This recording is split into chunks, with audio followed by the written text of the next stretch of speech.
সাকিব আমাদের খুব কাছের ছোট ভাই, খুব কাছের বন্ধু, খুব ফেমাস হিরো। আমরা সাকিবেরও সাফল্য কামনা করি। এবার সাকিবের উড়াধুরা গান নিয়ে মুখ খুললেন জনপ্রিয় খল অভিনেতা ডন। তিনি বলেন, এই তুফান সিনেমায় আমার কাজ করার কথা ছিল, কিন্তু কোনো এক কারণে করা হয়নি। বন্ধুরা, আপনারা হয়তো জানেন সাকিবের প্রিয়তমা সিনেমায় কিন্তু ডনের অ্যাক্টিংটা অনেক ভালোই ছিল। বর্দা, আপনি একটা জাউরা আছেন ওস্তাদ।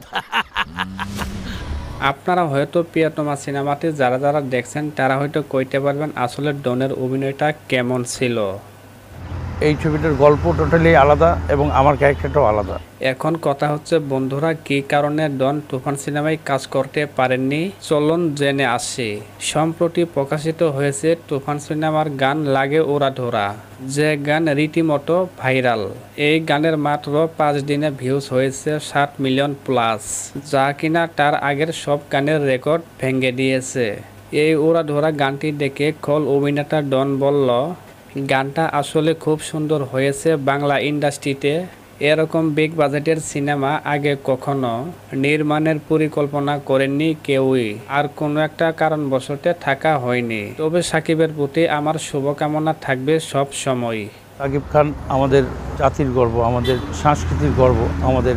তো বন্ধুরা, তুফান সিনেমায় খল অভিনেতা ডন থাকলে কি ভালো হতো না খারাপ হতো, অবশ্যই আপনাদের মতামত কমেন্ট বক্সে জানিয়ে দিবেন।